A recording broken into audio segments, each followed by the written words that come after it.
Microphones are live.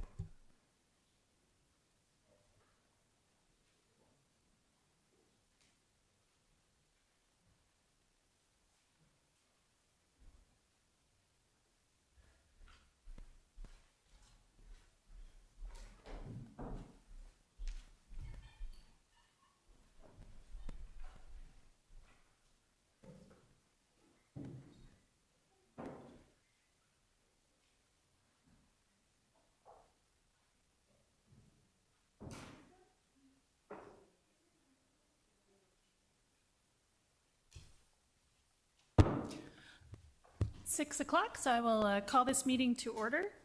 Let's see, could we begin with a roll call, please? Councilmember Rivers, Here. Councilmember Lemus, Here. Vice Mayor Ford, Here. Mayor Sparks. Here. I invite everyone to stand to join us for the land acknowledgement and the Pledge of Allegiance. The city of Cotati recognizes that we're on the ancestral lands of the coastal Miwok, who are the original caretakers of this area. We respectfully acknowledge the indigenous peoples who have been stewarding and maintaining a relationship on this land as knowledge keepers for millennia. This acknowledgement does not take the place of authentic relationships with indigenous communities, but serves as a gesture of respect to the land we are on.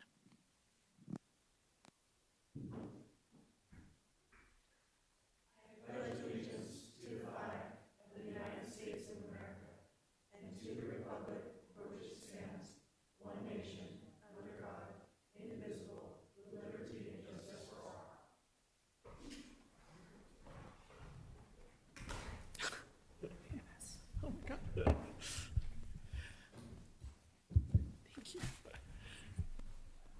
Okay, we're going to proceed with the approval of the minutes and notice of waiving or reading, waiving of reading of all resolutions and ordinances introduced and or adopted under this agenda. We actually have two sets of minutes to approve, one from December 12th and one from January 9th. Is it acceptable for us to do them both under one motion? Okay. Does anyone have a concern about minutes? One change in the January minutes, the titles in the 10A are last year's titles. Councilmember Harvey is identified as mayor. Oh, So we can good catch. fix those. Okay.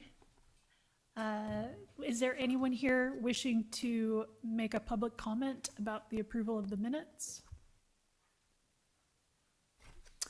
Kevin, can we open Zoom comments? Yes, thank you, Mayor Sparks. Speaking to our Zoom attendees, if you'd like to make a public comment on this item, please use the raise hand icon.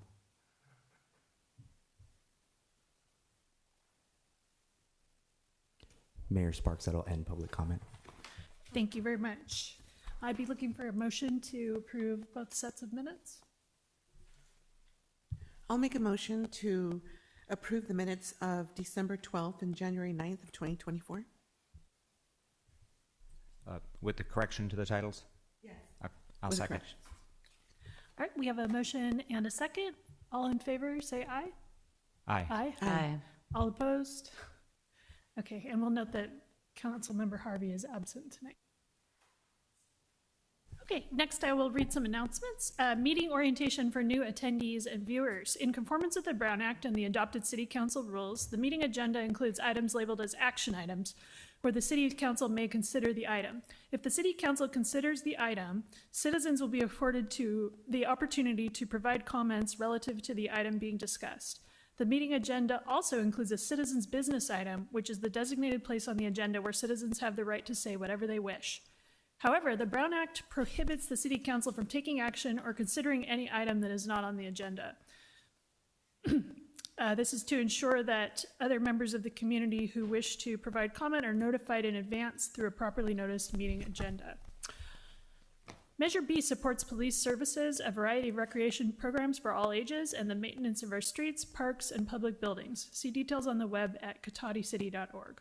Citizens interested in receiving City of Cotati community alerts via text or email are encouraged to sign up with Civic Ready by signing up on the city's website, www.cotaticity.org, under the "How do I" link at the top of the homepage.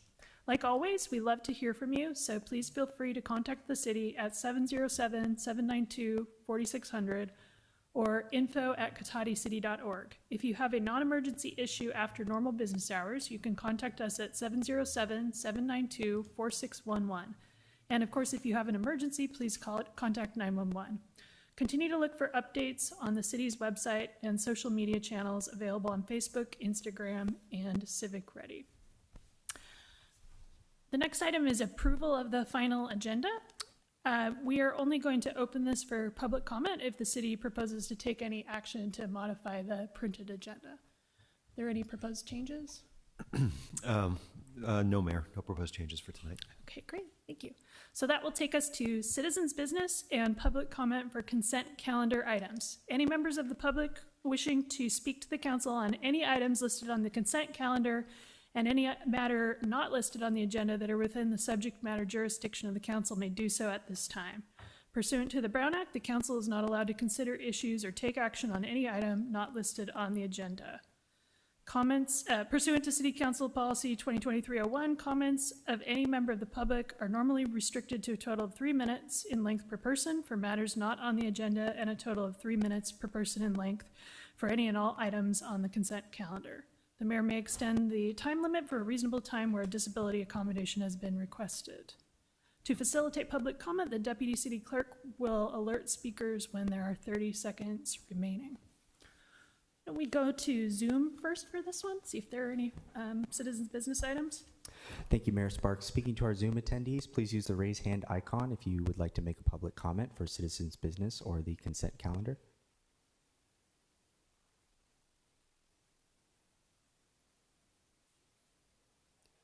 Mayor Sparks, that'll end public comment on Zoom.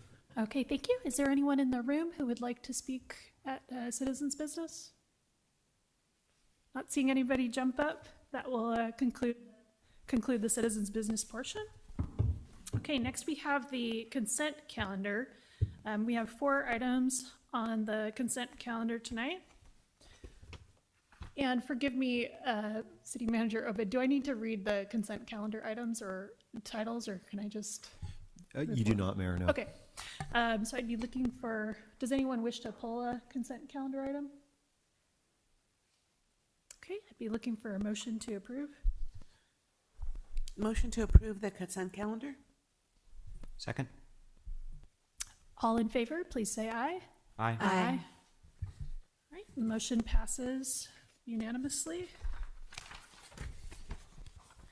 Okay, moving on to direction on future agenda items. Does anyone on the council have a future agenda item? Okay, we will move straight on to item 11, public hearings. Now, before we do this, I wanted to make sure, since this is my first public hearing, to be really clear on the procedure. So I was just going to kind of refresh everyone on what the order is that things will happen during the public hearing. So first we'll have a staff report, and there will be an opportunity for the council to ask questions. And we're going to hold any kind of discussion until later. We'll right after the staff report, we'll just have the opportunity only to ask questions. At that point, I will open the public hearing, and the applicant will have an opportunity to make a presentation. Then we'll have public comment. The applicant will then have an opportunity for concluding comments or rebuttal if they'd like, and then we will close the public hearing. After that, we will have an opportunity for discussion on the council. If we raise any new issues during our discussion and want to take additional public comment, then we have the option to reopen the public hearing and take additional comments. Then we will deliberate, close the public hearing again, deliberate, and take action. So just so everyone's clear on that order of operations. All right, so I think we will start then with our staff report. Thank you, Mayor Sparks. This is Community Development Project, so I will be presenting. Unfortunately, Senior Planner Harry's is under the weather, and so I'm stepping in. So it was not my project, but I know it fairly well, and I think I'll be able to get us through. So as identified, the project before the City Council this evening is a 35-lot subdivision located at 8841 Old Redwood Highway on the south end of the city. It's been titled Pink Viking for majority of the project, and I think it is now being called Flayhaven Estates. We'll go to the next slide. So some background, the project's been in the city in some form since 2016. Originally, it was identified as a smaller project, 21 lots. There was a lot of questions about the economic viability, but through the time periods, we held a neighborhood meeting with the neighbors on October 27th, 2021 to discuss kind of the updated version of the project, which at that time was a 35-lot single-family subdivision. And then the formal application was filed in May of 2022. And then most recently, the project was heard with the Planning Commission in December of 2023. And here we are now in January of 24. So quite a time period to get here. We'll go to the next slide. And this is just a summary of the project description. It's 35 lots served by a new public street. Average lot size, about 6,000 square feet, but it does range. There's 5 floor plans with a variety of siding and exterior finish treatment, so there will be a variety of visual differences in each of the homes. All models are uniquely designed to be built as either standard single family or single family with accessory dwelling units. And so all the floor plans can be modified by the buyers to have either an ADU or not. So that's kind of a unique design feature. It will be served by all required infrastructure as identified, the typical, landscaping, lighting, et cetera, that comes with the new public subdivision. And there are some off-site improvements, new sidewalk, curb and gutter on Old Redwood Highway, widening the street a little bit to add a turn lane into this new public street, and undergrounding the existing PG&E overhead lines, which is a standard requirement for all new development in Cotati. We'll go to the next slide. The entitlements that are necessary for this project are a tentative map, that's a subdivision, preliminary design review, and a hillside development permit. The far western lots are sloped over the percentage of that triggers the need for hillside development. There's some trees that are being removed, 62 trees with 9 to remain. So while 53 need to be removed, the project is planting 186. So all impacts are mitigated from the perspective of staff. Ultimately, this project, if entitled tonight for the subdivision, will have to move into final design review. There will be a inclusionary housing agreement, or the affordable housing agreement will have to be adopted by the city council. The street name process that goes with the public improvements. The final map is the second step in a subdivision, and then ultimately building permits and occupancy of the units. We'll go to the next slide. So as identified, the project is on the south end of the city on Old Redwood Highway. There's a small red star there on the parcel. And we'll go to the next slide. It shows an aerial photograph. That's what it looks like looking from Old Redwood Highway up the hill to the west. There's 3 homes currently on the site, which is worth noting, and those residents will be offered first right to purchase those homes. There's a lot of state law with regards to existing residents and how they're treated with new development. We'll go to the next slide.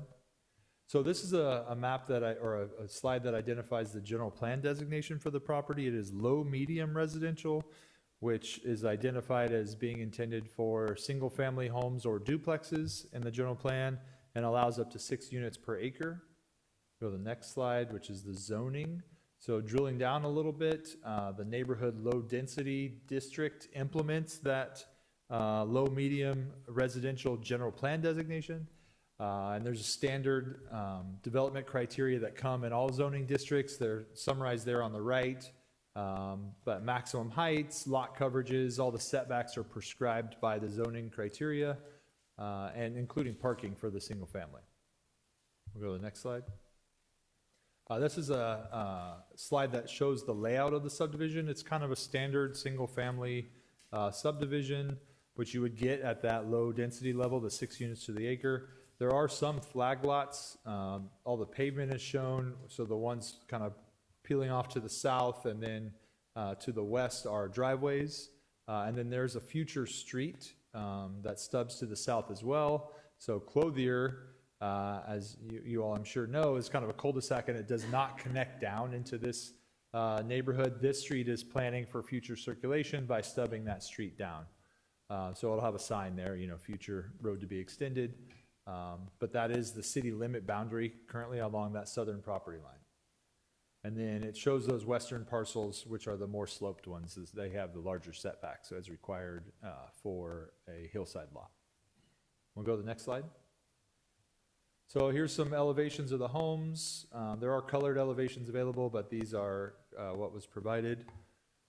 And so a good amount of variation, 5 different home models, and again, lots of different siding materials available and exterior treatments on each of those individual designs. Go to the next slide. Lots of planning considerations under each of these entitlements: the design review, the hillside development, and the subdivision. They were summarized and a lot more detail in the staff report and the CEQA analysis. But just, and for the design review, we look at the architecture, the landscaping, and how it's laid out. The subdivision has a lot of very specific design criteria. We work with the engineering department, Public Works, to make sure all the public infrastructure will meet the city's standards. And then hillside development has some protections to make sure we're not developing at the top of the ridge. Deals with some drainage issues that come with slopes, and then also has increased setbacks as summarized. We'll keep going with these planning considerations. As discussed, there is a significant amount of trees. Majority of them are eucalyptus, and all impacts from those are being mitigated. The city has an inclusionary housing requirement, as the council is aware, so 15% of the units are required to be below market. That results in 5 affordable housing units. They're identified as specific lots: 1, 8, 23, 33, and 35, with 3 different floor plans. The affordability levels have not been determined. That will have to go back before the city council, and there's a whole section in the zoning code that talks about how we determine that. At this point, it seems that staff would likely be recommending 2 moderate, 2 low, and 1 very low, but that's not decided, and if we will be coming back to the council to discuss that. So if there's any concern or input the council would like to provide this evening, staff and the applicant are definitely here to take that into consideration. Full traffic study was done as a part of the analysis of this project. It essentially adds almost no noticeable delay in the flow of traffic, and definitely is not increasing VMT significantly, vehicles miles traveled significantly. So we'll go to the next slide, which is the last one of the planning considerations. Talks about the traffic as was summarized. The applicant will be paying into the Park and Lieu Fund, so the city can develop additional parkland. Up to about a half an acre is required for 35 homes. And the project was identified as a pipeline project in the housing element, and it will be essentially helping us to meet our RHNA, both in the market rate units and some of the affordable housing needs that the state has identified for us. We'll keep going on. So CEQA, the CEQA consultant is here this evening from M Group, and we did a very robust analysis for this project, and it resulted in a CEQA guidelines 15183 determination. Essentially, we found it consistent with the environmental impact analysis for the general plan. So because the project is so purely implementing the city's existing general plan document and zoning, there was no new impacts that were identified that weren't anticipated in that analysis. And that's pretty typical for what you would see on a project that very clearly implements everything, is not in a very unique area that has super unusual environmental characteristics. We anticipated CTS issues in most of the city, so the general plan already talks about tiger salamander and how to deal with that. Wetlands similarly. So under all of the analysis, we found that the project, it does qualify for a CEQA guidelines determination under 15183. It's a consistency determination. And so we will move on to the next slide. And with that, staff's recommending that the council hold the public hearing and adopt a resolution finding the project consistent with the general plan and exempt from further environmental review, approve preliminary design review, the vesting tentative map, hillside development permit, and tree removal, and ultimately allow the construction of 35 single-family home subdivision on just over 7 acres at 8841 Old Redwood Highway. I'm available for any questions. The whole applicant team is here, secret consultant, civil engineer, architect, and potential contractor. All right, thank you very much for that report. At this time, we'll allow the council to ask any questions that they have for Mr. Hausch. Yeah, Councilmember Rivers. So I have a couple. One is that number of trees is surprising to me that it doesn't require any CEQA, where that tree removal was a part of the general plan. It's more that the city has established policies for when you have to remove trees. There's mitigation measures that are required, and the general plan does require both nesting bird surveys and nesting bat surveys as a approval of allowing those trees to be removed. So the general plan anticipates trees having to be removed and has plans for how to do that appropriately to reduce the impacts on the environment associated with that removal. Okay, so it's not that there won't be any environmental reviews, it's just that they will be consistent with what is in the general plan. Correct. Okay, perfect. And then the second thing that I've heard from several residents is about a concern about turning left onto Old Redwood Highway from either one of these, the new road or the existing road, with those 35 new houses. Is there any plan to, I understand there's going to be a center lane, but it's not turning left from there, it's just turning into it, is that correct? So the center lane is anticipated to allow people, either if you're traveling from the south to the north, you would use that as a turn lane to turn left into the development, or if you're traveling from the north to the south, you would use it as a right turn lane into the street. But we did identify a very slight additional delay from these new 35 homes, but it didn't rise to the level of needing a new stoplight, a new, any other new infrastructure to offset those impacts. So when we look at things, impacts, that there definitely will be new traffic, but it just doesn't rise to the level of significance of needing a more than just the turn lane to address those impacts. Okay, so I see the way to get in, I'm talking about getting out. So, Sure. so is there a special lane to get out? Because it's a different direction, right? Well, so people, if you're exiting what's called Viking Way right now, you'll either be turning right onto Old Redwood Highway, so you're staying in the same lane, so you're Right. not crossing Old Redwood. But if you're turning left, you would be crossing and turning left, just like Clothier, just like all those other streets that do that now. Right, but they so- don't have the 35 Yeah, it's there. structures on it. Well, so yes, but it's, I guess, from the staff perspective and the traffic analysis, the turning movements will be the same as are experienced by people living on Clothier now, as an example. Or Eucalyptus, if you're pulling off Eucalyptus and turning right. I'm sorry, Eucalyptus is signalized, but the next street down. Right, so I guess maybe I'm not asking the question correctly. I mean, like if I live there, I'm one of those 35 houses, and I'm turning left, like towards Katati, towards downtown. I feel like that is the concern, that there's nothing special set up to make that possible when there's that many more people there that are not there now. So the street is being widened to accommodate a new turn lane. That's what's being done to address that. Okay, but my understanding is the turn lane is coming in, not going out, correct? Sure, so some people, I think, in that case, would turn left and use the turn lane to wait before they continued on into the northbound. Oh, so there's Lane? going to be like a suicide lane?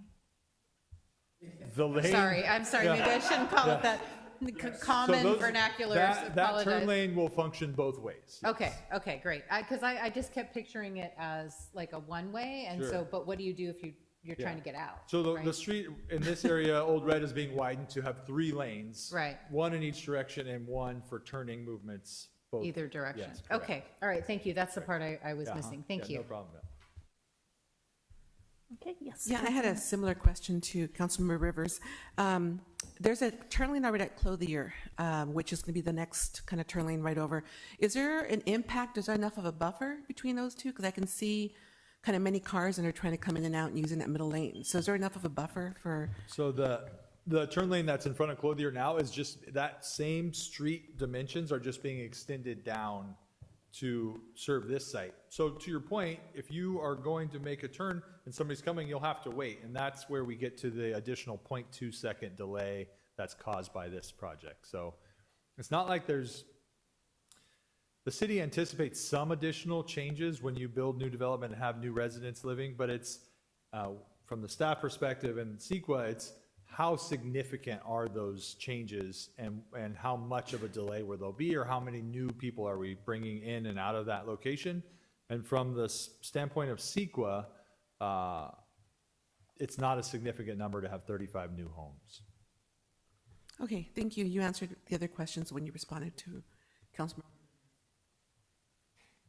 Yes. I had a question about the inclusionary housing ordinance and what the language in there is about the allocation of units between, I assume it's equally apportioned between low, very low, and, or is it moderate, low, very low? Whatever. Yes, so there's two kind of schools of thought in the inclusionary ordinance. It says split them evenly amongst each of the categories, very low, low, or moderate. Or if the city has a higher need in one category or two categories over one, then the council can balance that higher need rather than the even split. Right now, most of the projects that we have in the pipeline are taking advantage of the density bonus that you get from providing 15% as very low. So we actually see ourselves as having a fair amount of very low income units coming in the pipeline. So I'm foreshadowing Right. that staff will likely be recommending having moderate and low income as a majority of the five Right. in that agreement because of that. Okay, thanks, that's helpful. Thank you. I had a couple of questions, and I know this wasn't your report, so if you don't know, it's okay. But let's see. I thought I read that most of the trees to be removed were walnut and English walnut and black walnut trees, and then I saw that they were they had poor species characteristics. So I wondered if you knew what that meant. So I was using the information in the PowerPoint more than the staff report with regards to the species. I haven't read the arborist report. Okay. But poor species characteristics a lot of times mean it may not be a specimen tree. It may not be well balanced.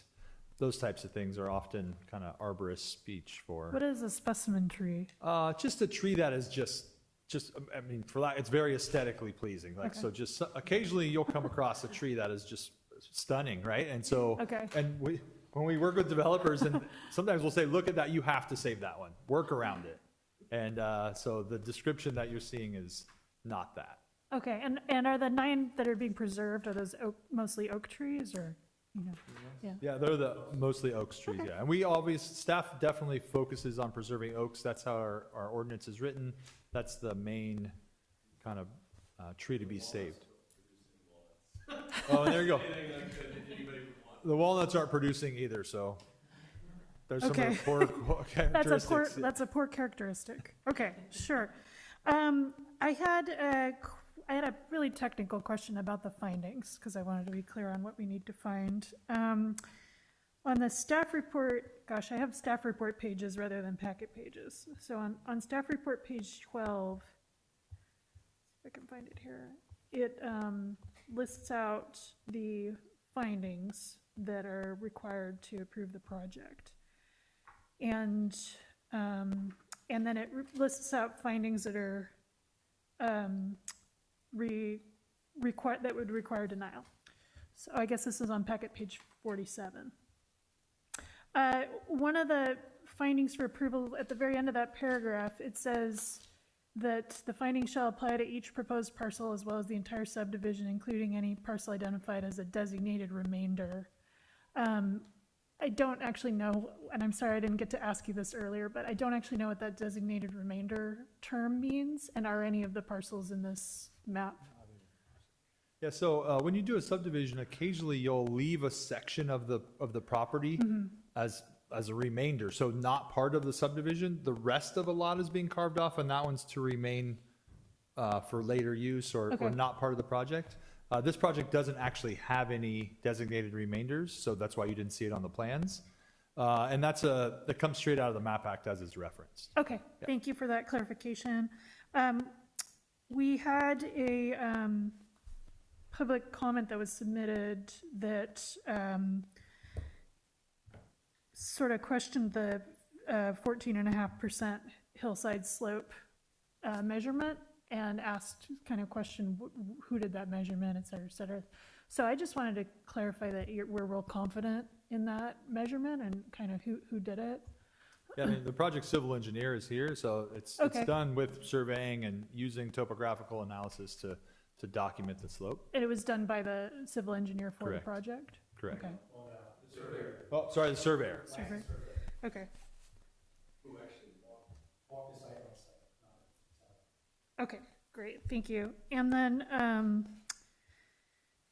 I think my question was answered. I wasn't sure how many ADU units there would be, but it sounds like that's gonna be decided by people who are purchasing the houses. Okay. And one more question I had, was about the bioretention facilities. What is a bioretention facility? So under the new stormwater requirements, you probably should have capture and treat or BMP's best management practices, which is a horrible term for how you manage stormwater. And so essentially any water that comes onto the site now is required to be slowed down and then captured with the goal that it be allowed to percolate back into the ground. The bioretention facility is where that water is retained to be able to percolate. So is it a piece of grass or, So they often look like swales okay, that they have some type of landscaping treatment in them. The areas, if you walk in front of Kessing, those are all bioretention facilities. Okay. So that area on Old Redwood Highway and Valparaiso, those are bioretention facilities for all the water that drains off of the Kessing subdivision. And you'll see during the rain, they fill up and then it slowly percolates. And then there's also an overflow valve, similar to a bathtub. If you fill it up too much, then it can overflow and go directly into the storm drain. okay, great. Sorry, I did have one more question I forgot. There had been some communication from a citizen about concerns about Lot 14 and the hillside grade on Lot 14. Can you provide any insight about that or? Yeah, I'm sorry, I meant to mention that. So those two top northwestern lots, we had comments from the owners of both of those properties because one of them, I think, actually, they both have swimming pools. But they were just concerned about construction impacts on their property and what they've developed, and then also how the storm drain, because it has to get kind of deep in that location, would potentially impact their property. And so there's a condition on the project, it's the very last one, I believe, that requires that the civil engineer meet on site with those property owners to hear their concerns and work with them to address them. The law wouldn't allow this developer to negatively impact their existing development in their backyard. And they would have rights to get any damages done on their property. They would have rights to get that remedied.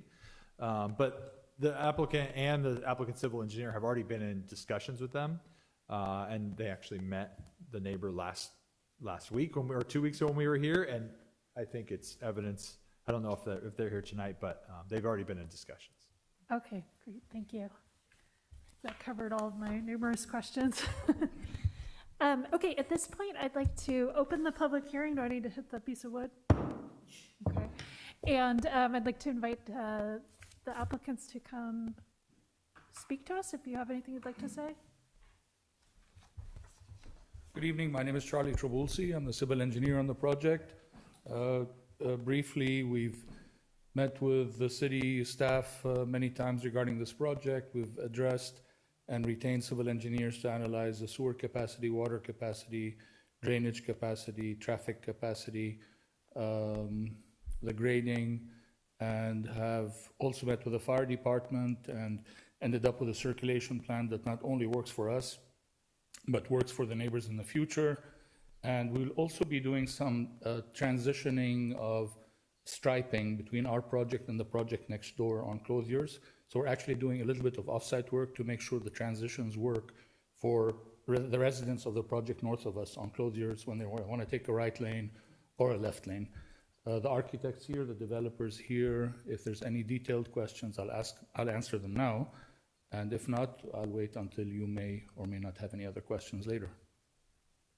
Okay, great. Thank Thank you. Does anybody here have questions that they'd like to ask of the applicants? Yeah, Councilmember Rivers?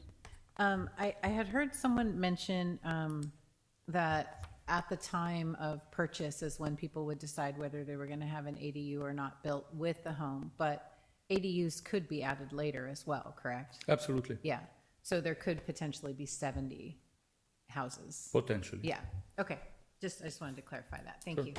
Even if it's not in the very beginning, it could be at some And point. that's per not only City of Qatari's ordinance, but the state of California. No, of course, I just Yeah. wanted to clarify that, thank you. Great. Councilmember Lemus? Yes, now, in addition to that, is it 1 or 2 ADUs that they can build per parcel? One house and one ADU. Only one and one, so they Yes. can't build 2 ADUs? Actually, HCD The state, has recently issued an interpretation. Every parcel, single-family parcel is allowed 2 ADUs plus a junior ADU. So now essentially every single-family lot is allowed 4 units.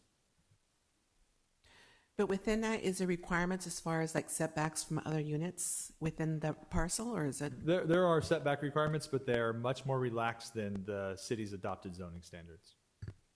Okay, And we can come back when we present the housing APR and whatnot, which will be probably early March. We can talk about some of those changes in state law. Because there's some additional ADU laws that have passed just that are going into effect right now. okay. I mean, not that it would happen, but it seems like it would be concerning if there was that many, yeah, per parcel. Okay, thank you. Okay, do you have any questions, Vice Mayor Ford?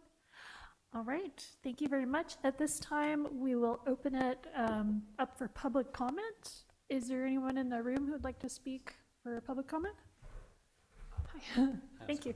I'm Brian Flahaven, I'm the applicant. I just frankly wanted to make a comment only to, well, primarily to the planning commission, our planning department, yeah.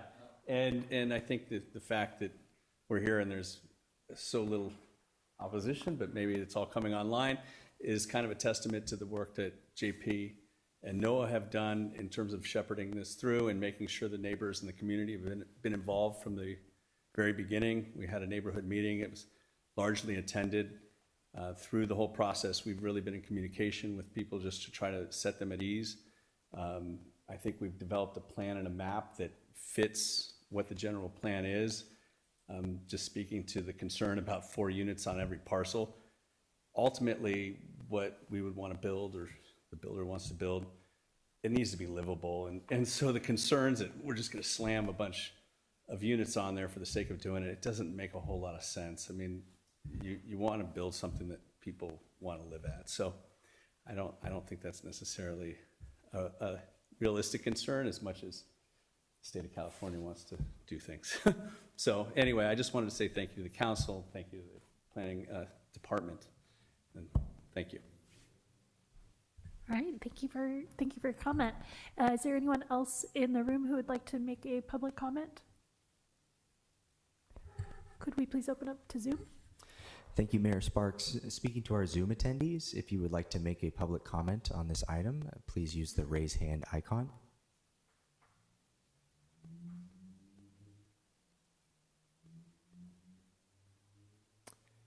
Mayor Sparks, that'll end public comment. All right, thank you very much. At this point, do you wish to make a rebuttal to the public comment? I think we can skip that step. At this point, we're going to close the public hearing. And now we have a chance for the council to make comments or deliberate on the issue. Someone like to start us off? Yeah, I mean, I feel like it's a good project. It has units that help us to get closer to our arena requirement, even though we're a long ways off. But I think it's a good project, and I'm glad that the engineer and the staff has really, and everyone on the developer side has really worked together to meet a lot of the needs and concerns of the residents. Yes, Vice Mayor? Yeah, similar to Councilmember Lemus, I think it looks like a good project. I've appreciated hearing brief updates about it over the years, and I'm glad it's to this point. And I appreciate that there's not that you've worked with the neighbors to get it here in this state. So, thanks. Yeah, I just wanted to also thank everyone involved because, you know, we were hearing a lot earlier and the room is empty. So that tells me that you guys really did settle it all, and unless someone's sick, but they're not on Zoom. So that makes me think that you guys really did an incredible job, and thank you for that. And yeah, I mean, the potential for 140 places is, you know, alarming to me, but I also recognize that that is not within your or our even ability to do anything about. That's the state. And so, you know, that's the world we live in right now, I guess. So, but anyway, thank you, everyone who's worked on this. It's very clear that, and the layouts and everything that you've given us, the diagrams are very clear and very, I just appreciate it. Thank you. All right, thank you. And I would echo the comments that my colleagues have made. I think it's a well laid out project. I really appreciated the street that has the potential to connect to the future neighborhood, because I think it's nice for folks to be able to walk between neighborhoods without having to get out on the Old Redwood Highway. I did have one comment. Just I'm hoping, since we're building out into an area that currently doesn't have a lot of outdoor lighting, and we have really nice, I'm an astronomy teacher in my day job, so we have really nice night skies in that area. So if there's anything that you can do to make sure lighting that it's installed is shielded and not pointing up into the sky, so we can keep that nice dark sky character there. It can also save money because you're not wasting any light shining upward where it's not needed. That would help that neighborhood to keep its nice dark skies and view of the Milky Way. Okay, so let's see. Yeah. I just thought of one other question I'd like to ask staff. The city boundary there, is the sphere of influence include some lands to the south, or is the city boundary the sphere of influence? Yeah, the sphere of influence does go to the south. I don't have the exact location, but it is a fair amount of land. So there is at least potential for that property to the south to develop, and thus that street to mean something. Correct. Okay, thanks. All right, thank you. Are there any further comments or questions? All right, at this point then, I would be looking for a motion. Sure, I'll make the motion, and I think it's the one on 302. Resolution of the city, a motion to approve the resolution of the City Council, City of Cotati approving preliminary design review, a vesting tentative map, a tree removal permit, and a hillside development permit to allow construction of a 35-lot single-family home subdivision on a 7.1 acre parcel located at 8841 Old Redwood Highway, and finding the project consistent with the Cotati General Plan Environmental Impact Report and exempt from further review under CEQA guidelines, section 15183, PA number 16-17 /APN 046-223-018. Second. And before we vote on that, just to clarify with the city attorney and the city manager, do all the findings that we needed to make, are they all encompassed correctly in that motion? Yes? Okay, great. So I guess let's take a roll call vote. Councilmember Lemus, Yes. Councilmember Rivers, Aye. Vice Mayor Ford, Yes. Mayor Sparks. Yes. All right, thank you very much. And thank you for your patience with our technology issues 2 weeks ago. We appreciate you coming back.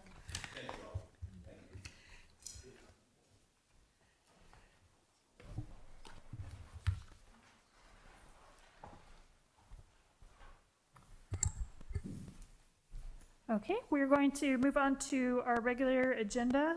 The first item is the mid-year budget review for fiscal year 2023 to 2024. Great. So, good evening, Mayor, council members, fellow colleagues, and members of our community who are still here, or maybe joining us remotely. Tonight is my first presentation for you tonight will be the mid-year for Q2 23-24 and the included financial update. Next slide. This report covers the period from July 1 to December 31st for 2023. We'll go over first the citywide operations compared to budget, then a bit of a deep dive into the general fund, and then onto the enterprise funds, which are water and sewer funds. Lastly, we'll go over our cash and investment updates for the quarter. Next slide. There we go. Thank you. So into the citywide revenues and expenses. So here's a summary of our citywide revenues and expenses as stated, compared to budget for that same period, as well as comparative actuals for revenues and expenses for the same period in the last year, each by their fund type. So overall, revenues and expenditures citywide are in line with our expectations, where revenues are approximately 38.8% of budget and expenses are 38.1% of budget. And we get to the, okay, well, why isn't it 50%? We're 50% through with our year. However, our revenues come in at a different time frame, and so we have some matching issues with revenues, like our sales tax and property tax, which we'll get into a little bit later. Just as a reminder, most of our activity for the city is managed within the general fund, and the two other major funds, which we go over during our quarterly reports, are the enterprise services, which operate like a business-like operation. So we'll go into this a little bit more further. And I would, again, anyone who's watching, would like to recommend anyone to go onto our online budget book if you're interested in the different types of funds we have and what those funds can be used for or specifically not be used for. It's all available on our online budget book. It's cotadicity.org. There's a full discussion on each of the funds, what they're used for, right? And it comes into play with our budget planning, which is coming up here very quickly. So next slide, please. Fund type variances were revenues on the last slide for citywide, where the revenues were less than 40% and the expenditures were greater than 60%. So looking at those, so the general fund we're going to get into are primarily different due to the receipt of the sales tax and other taxes, and that's that 2-month period of holding where it goes to the state and doesn't come back to the city until afterwards. For the special revenues, there are one-time expenditures from the In lieu Inclusionary Housing Fund, which is for the purchasing of the property for a low-income housing project. The capital projects are subject to timing for the projects in place. So we have rain delays or projects aren't initiated, and so they don't run on our fiscal cycle, they run on their own project cycle. So these revenues are primarily derived from transfers from other funds to cover those expenses. The internal service revenues are less due to the timing of transferred funds required for purchasing of replacement fleet vehicles. We expect these balances to be completed at the end of the fiscal year when we'll transfer the funds for the purchase of the fleet vehicles. Next slide. And one more. So we're going to go into the general fund revenues. So through the mid-year, they're approximately $242,000 or 6% above the same period for the last fiscal year. So although revenues are only at 40.7%, compared to last year's 41.6%, compared to budget. So I'm comparing the revenues to budget last year, revenues to budget this year. So we're a little off from budget. However, the total revenues have actually increased comparatively. This is primarily, again, related to the timing associated with receiving some of the larger tax revenue sources. The sales tax, which is the largest general fund revenue source, the receipts are received 2 months after the period they were paid, and so we are missing, in effect, 2 periods of sales tax receipts for this period in the report. Additionally, city staff are proposing an adjustment for our investment earnings.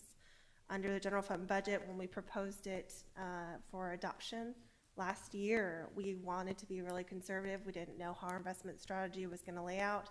And so in that conservatism, we believe we're approximately 120,000 short of a still conservative estimate of where our investment earnings are going to come in for just the general fund.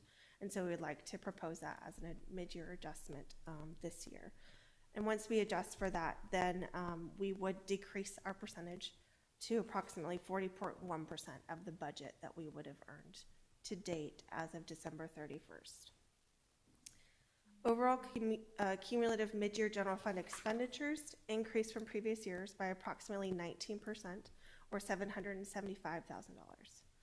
Most of these increases were due to increased transfers out for capital projects and contract services.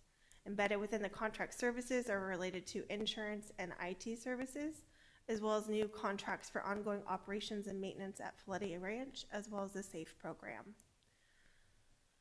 So within the quarterly report, we broke down the expenditures by type as well as by department. So that's in packet page 339 or in report page 4 of 7.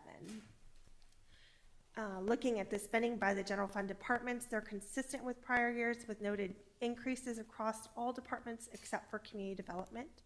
The increases are consistent with increased contracts and the allocation of the services across the department's FTE. That's a full-time equivalent. Additionally, for the police department, there has been some increase with overtime related to coverage for time off and trainings compared to the prior year, and cash outs as well. So next slide, please. So here's my graphic of our overall general fund revenues. So the categories at the bottom right corner are the miscellaneous small amounts. These include the charges for services for public safety and code enforcement, as well as contributions and investment earnings. The charges for public safety are approximately $38,000, which is increased from $13,000 just in the prior year. And code enforcement has increased to $11,000 in the current year. The transfers in are derived from the Public Safety Special Revenue Fund, which receives special revenues primarily from PSAF Prop 172, as well as the supplemental or SLESA funds, which are transferred in order to support the frontline law enforcement services. So as the graphic shows, a majority of our revenues are all derived from the sales tax and property tax. And if you wanted to break out the sales tax between Bradley, Burns, and Measure S, it's approximately half of the sales tax line. They're never equal, but it's approximately half. Next slide, please. Now for the proprietary enterprise funds for water and sewer. So this table includes cumulative revenues and expenses. So same way we're presenting the general fund. However, it's kind of summarized in the same different sections. The revenue to actual compared to the prior year, as well as compared to budget. The water and wastewater fund revenues are made up of charges for services, as well as connection fee revenues and some development fees, as well as other, fees that go along with the water and sewer utilities. The revenues compared to the prior year are up 10% for water, and the wastewater is slightly down, so that's down about 92%. The one-time that decrease is due to that one-time interfund debt service transfer, where we were paying off that lump sum payment from the water to the sewer. So that sewer got that injection of funds from the water. So conversely, that's what happened with the operating expenses. The water had that expense in it versus, not in this year. So expenses are more in the prior year and not in this year. So overall, they are in line with what we expect. We're going to continue to monitor these as they do have a thinner line on their fund balance, and so we really want to monitor these and see where they're coming in. Next slide. Lastly, we're on to cash and investments. So attached within the agenda item, so packet page 357, is our December 31st summary of cash and investments as generated by Optimized Investment Partners. So they have their own schedule where we independently provide them all of our statements, so they make sure they pull everything together. So I do want to let you know there are differences between GL balances for cash and investment reports because we take into account anything that's still outstanding and checks. They don't care about checks that are outstanding that we've already cut, but we do because we know those are payments that need to be made. So next slide, thank you. So our GL balances for cash investments total 19.2 million, including 45% or 8.6 million in the U.S. Bank for laddered maturity CDs and federal treasury notes, 44% or 8.2 million in the Camp Pooled Fund investments, and then 7% or 1.2 million is held in an escrow account, which is held for the funding of the Park and Ride lot replacement project. The remaining 6% are held in operating, fiduciary, and minor other investment pools the investment pools are really held open in case something dramatically changes in our camp balance and for some reason SCIP and or LAIF are earning better returns. Having that balance already there to move funds into to keep the account open is worthwhile. The cash investments are in alignment with our policy and provide sufficient liquidity if needed for the next 6 months operations. Next slide there, perfect. The tables herein are show the cash investments held by the city as of December 31st, segregated both by the fund that the cash and investments are held in, as we use pooled funds, as well as the portfolio, that's the U.S. Bank Trust, the LAIF, the camp. And sorry, it didn't print properly within the agenda packet, but here it is in the presentation. It is also provided in the agenda packet at page 341 or report page 6. Next slide, please. So in conclusion, the budget is considered primarily on track. However, due to continued growth of our investment earnings, staff is proposing an adjustment of the $120,000 to our investment earnings for just the general fund. Except for the identified variances, expenditures and revenues are tracking. We're going to continue to monitor these as we're moving into our next budget cycle, as well as continued reporting for monitoring of especially the enterprise funds at this point in time. I think lastly, I do want to point out that we do have that tentative schedule for the upcoming budget year, which is 24-25 already. We have workshops that we're planning and talking about, which were included in the report at packet page 336, report page 1. And so that's the February 20th for council strategic planning, April 2nd for the general fund budget study sessions, and early May, enterprise fund budget study sessions. We really want to get, community input as to what we want to see in our next year's strategic plan. So that'll conclude my presentation, and I'll take any questions. Thank you for that very clear presentation. Does anyone have any questions? Okay, seeing no questions, we'll open it up to public comment. Would the community voice like to make a public comment? Okay. Are there any Zoom comments? Thank you, Mayor Sparks. Speaking to our Zoom attendees, if you'd like to make a public comment on this item, please use the raise hand icon.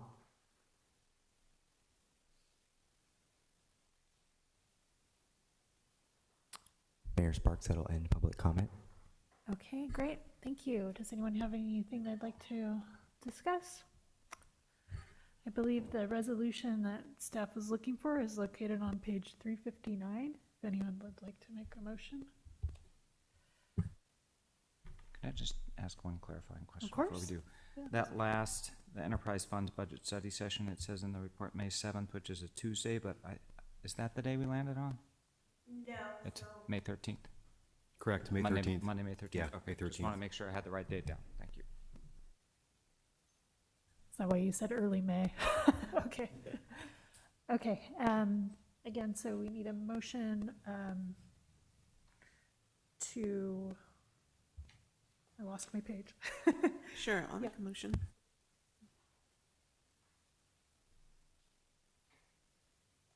Shall I make a motion approving mid-year adjustment to the budget for fiscal year 23-24? Second. We have a motion and a second, and I'm sorry, did that motion include the, do we need to receive the report also? I guess we just need to approve, we do. I think just adopting the resolution. Okay, Yes. so does that motion achieve that? We're adopting, okay. We have a motion and a second. If we could all in favor, please say aye. Aye. Aye. Aye. Motion carries. Thank you very much. Our next item will be on the, a presentation on the 2023-2033 General Fund Long Range Financial Forecast. So that's me again. So good evening. Now I'll be presenting to you our long-range financial forecast. Just gonna take a breath here real quick. Perfect, got the slide up already. For this forecast, it combines the 10 years. The first 5 years are really a strategic 5-year outlook, and then we also extend that out into a little bit more of a long range by adding additional 5 years, looking out to 2034. I'm sorry if there was a typo in the staff report. Next slide, please. So as with any forecast, there are a basis of assumptions that are placed on activities for the city or for our general fund in order to extrapolate some scenarios, build some basis. So overall, current economic indicators are used in this just as informative. So we as city staff continue to look at those things to make sure, you know, we are paying attention to what's happening, again, to our sales tax, to our property tax, to developments, to those types of things. And so while we're looking at those on a recurring basis to make sure things are aligned, and I try and include them in our quarterly reports, it's not explicitly included in this report. We'll get to that a little bit longer because there's so many little details that go into creating those factors. So we'll get into a little bit more about how just even sales tax, the factors that go into generating sales tax. If, you know, there's a change in gas tax, there's a change in gas rates, how that affects our gas tax that's received from that. So we pay attention to those more on the macro level, and we use them as indicators. However, our forecast assumptions are based on our historical actuals, as well as what we've built into our budget for the current fiscal year. And so with that, with any forecast, you have some reasonable certainty in the near future, because you can see that, you can kind of understand, you can know what's happening in the marketplace, where our materials and supplies expense are going, what our personnel are happening, what turnover we might be seeing. However, when you extrapolate that farther out, you have some a significant unknowns. So that has to be taken into consideration when you're looking at the long-range forecast. And there's also some significant state and regional legislative or tax changes. Just like I was saying, overall economic indicators seem to show that we are really in a recovery, with low unemployment rates and inflation appearing to be more normalized, and the Fed looking to slowly reduce rates over the next year. However, we don't know. There's a reasonable uncertainty with all of those things. So we held firm to the same scenarios really, that we used in our prior year forecast, so that we can also use that as a tool to compare the forecasts to each other. So those 3 scenarios are a baseline. What if we just have gradual growth, status quo growth over the next 10 years? What happens if we have the new hotel development come on, hopefully soon, and this new revenue source comes in? And then what is that worst case scenario where we have a recession? This is a little bit different than we had in our forecast last year, because we pushed back the recession to 26-27 as a worst case, because really there's no economic indicators right now that say that it's going to be happening in the next year. versus last year, we were in a lot more uncertainty still. Next slide. So as a little bit previously discussed, the revenue sources that make up the core of our general fund, and this is 63% of our general fund revenues, are derived from these three sources. So this is our property tax, sales tax Bradley Burns, and our sales tax Measure S. Sales tax is one of our top contributing business types. So looking at, again, those gas taxes. So gas tax is one of our biggest contributors to sales tax, and it's highly volatile due to prices of gas and our change in consumer functionality, moving more towards EVs versus combustible engine models. And so we built this forecast based on, again, those actuals for the 5 years. This is how everything kind of trended pre and during COVID, as well as what our budget is now, in order to figure out what would this, trend, if we're staying the status quo, move forward and look like. Next slide. I want to note that we will be discussing more of the economic conditions and expectations and more of the micro economic pieces that go into our budgeting during the council strategic planning session. And we do kind of go into a little bit more nuts and bolts on some of those things at that point in time. So forecasting assumptions, I'm going to be a little bit more redundant on this, but this is for our operating expenses. We followed that same basis as revenues. However, we have a little bit more known figures, things that we've planned for our baseline scenario. So salaries and benefits, again, we don't know what the turnover is going to be, what our FTE count is going to be. However, we don't want to expect significant growth in our head count. That's not something that we can really consider because it's not something we've had in the past. So we really want to keep it consistent, as well as keeping the current MOUs that have happened without significant increases in salaries, benefits, and the UAL payments. So we took out the significant UAL payments out from it.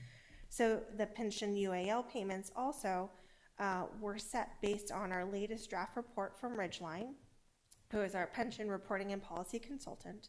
And that is derived from the CalPERS actuarial reports from the fall of last year, which were for the actuals for 2022. So they're old numbers, but it's things that we're working on, but it is that actual service for our known UAL payments. So rather than trending based on the UAL payments we had in the past, based on not having that ADP that we paid over to CalPERS, this does not take into account any additional ADPs or transfers to our 115 trust. So it takes those additional items out of it because those would be additional discretionary items that are not a part of it. We plan to bring back Dimitri with Ridgeline and present to council within the next month. And we'll have a further discussion about UAL payments, our plan for future UAL payments to CalPERS at that time. Additionally, we did include the explicit debt service payments that we now have for the street and pension debt.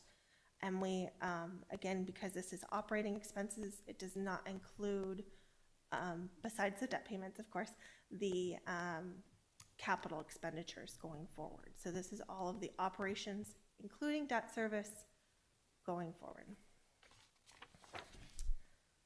So that's all the inputs. And then you put everything in, you run a trend, and you get some graphs. And you can make some considerations for future plans based on these scenarios and assumptions and knowledge of what could happen if things happen in this manner that we are assuming. So in this graphic, for our constant growth within the forecast, we can see that revenues and expenses continue to gravitate towards each other, leaving a thinner line as they move through the years and creating an operating deficit in fiscal year 28-29. This graph does not account for accumulated fund balances, which we've held on hand as we continue to do so, and the use of that fund balance to extend operations, which is the intention of that emergency fund balance. A summary of the forecast that does include the fund balance reserve as a use is included in the report at package page 380, report page 9. The report does show the importance of the reserve fund balance as it extends this time frame for a negative balance out past 33, 34. So using that fund balance is really important to the city to continue operations for even a status quo operations. Next slide. So again, this forecast assumptions do not include major equipment costs or infrastructure costs. So this is before so it does include the minor equipment. So we have new computer replacements or a new table that needs to be purchased. So that would be included because those are included in those types of activities. And it does also include tech and data contract services, which include the network management and major technological updates. Again, we do have some special projects sometime which go above and beyond our regular updates, and so I wouldn't necessarily include that. And then it also includes the JPA for Sonoma County Consortium, which is most of the PD and dispatch equipment on hand. So again, this is before any parks, any major streets construction, before our CIP plan that we work so hard on. Next slide. So what happens with scenario number 2 when we add the hotel and the TOT taxes? So presented in this graphic shows the operating revenues and expenses, which are still converging with expenses overtaking revenues with an operating deficit in 2032. So the hotel is a significant addition to growth of revenues, and again, this is all based on our assumptions of occupancy rates and hotel rates. And if those things are met, then this is what it would look like. The assumptions used for this year are the same that we used for last year. That way we can directly compare them. And they're outlined in the report packet page 377, report page 6. So we do believe that the revenue assumptions are fairly conservative based on the type of hotel that's planned to go in there. And it does not account for the use of current fund balance. So using the fund balance only extends that further. However, again, no capital or infrastructure. Next slide. So for our ultimate worst case scenario, hate putting this in here, but we have a recession. It looks like the Great Recession, and it starts in 26, 27. As you can see, if operating expenses are held constant and revenues shrink due to this type of event, it only takes 1 year to have an operating deficit. And using fund balance to continue operations is not sufficient, and it is depleted by 28, 29. So as expected, there would have to be dramatic changes to operations if this type of event happened, and it would have to be pretty quick that it would happen. So as the next slide. So here's a graphic for each operating surplus deficit over time, showing the dramatic divergence of the different scenarios over time. Again, looking at it is, okay, it's probably going to be somewhere in the middle is where we're going to be, and hopefully it's going to be better than the middle, but we need to plan and think of that accordingly as we move forward. Next slide. So it probably should be at the very beginning of the presentation, but this is just a management planning tool. This is not expectations. This is not what we know is going to happen. We do not have a magical ball or anything that's going to tell us this is what's happening. It is just a planning tool so we can be thoughtful and resourceful for our citizens. Our challenges that we have in our budget are not unique to us. Every city has issues, and some of them seek way more difficult challenges than we are, and I'm proud that we're planning and looking at these on an ongoing basis to compare where we are over time. As mentioned, a significant downturn would mean for a significant change in operations. Shows the importance of factors that actively managing our cash flows, and we're really doing much better at that with our active investment management and how much that can impact a bottom line too. And Measure S really continues to be a critical core part of our revenues, which we would not be able to operate without. So that concludes my report, and I'd be glad to take any questions. All right, thank you for that report. Would anyone like to ask a question? On the three scenarios that you presented, the first general fund baseline had 2029, that's when you would start seeing impacts, right, between revenues and expenses. And then the second scenario with the hotel would be 2032. And then the other one would be, the reception would be sooner, 2027. Okay. Is that what that means, that the impacts at those red dots, those kind of conversion spots? Sorry, let me jump in for a second, because actually there is one element that she pointed out that's just important to keep in mind. The dots, the dots are at least on the projection where it would cross into having to use reserves to operate partially, right? If it's above, right, if it's above zero, then you're in theory able to put that excess in the bank for projects or for the future.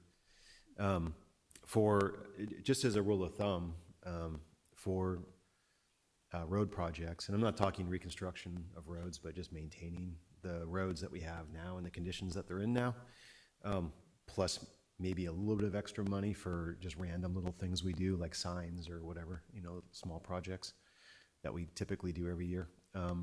It would be about 1.5 million.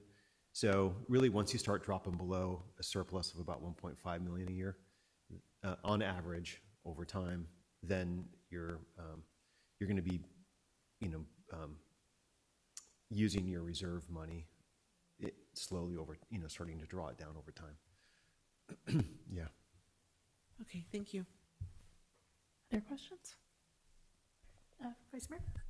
So in creating the projections, you adjusted the last 5 years worth of expenses and revenue in the ways you said, discounted, one-off things. And then just did a line of best fit. Is that basically you fit a line to those 5 data points for expenses, those 5 data points for revenues.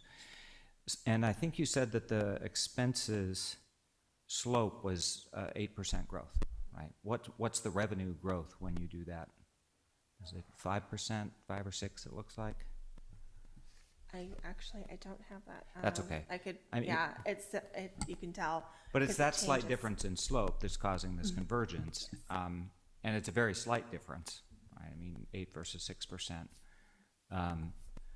So to me, it's a little less alarming when we think of it in those terms. If we keep expenses growing at 6% instead of 8%, then these lines don't converge. And so, the caveats that Angela gave at the end, like these aren't predictions. This is kind of if we keep pretending we can grow expenses at 8% while revenues grow at 6%, then we're going to be in trouble. Yeah. Okay. Thanks. And I had a question. I'm not sure if it's easy to tease this out on the spot, so my apologies if this is a harder question than I mean it to be. But on this graph on page 366, in all the previous 5 years, there's a pretty healthy gap between the revenue and the operating expense. Are you on that page 366? I'll wait for you. It's the general fund baseline graph. Sorry, almost there.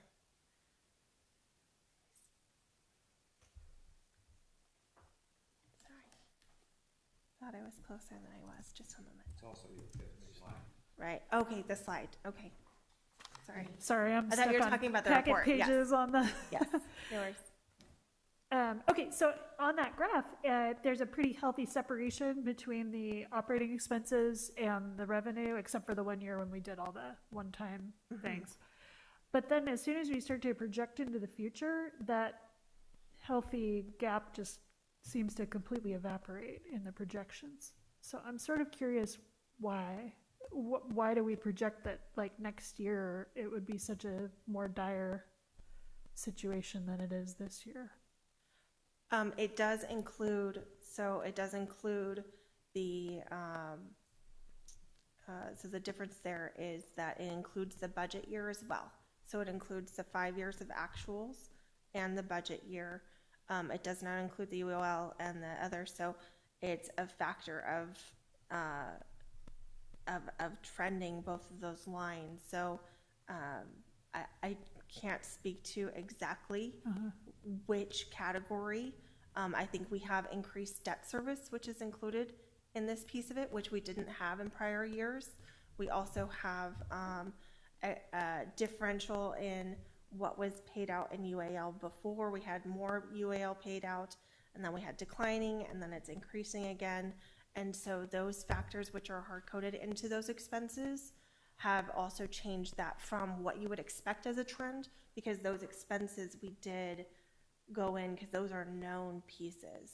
So while the revenues are going to kind of follow, you can see they kind of follow the same line, those expenses that we did go in and edit based on our expectations going forward for the debt service and the pension costs are hard in there. And so those might be on average more than what they were in the last 5 years. It kind of looks like the revenue, if you ignore all the projections and just look at the revenue line from the last 4 years, 5 years.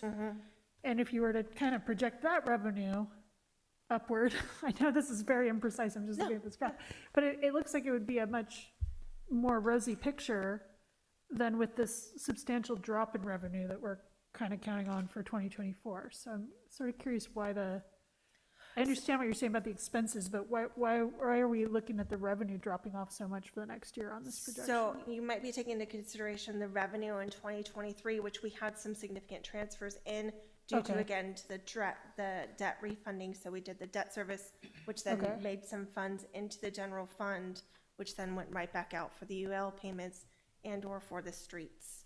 So that increase in 23, as well as the receipts for the hotel are in 23.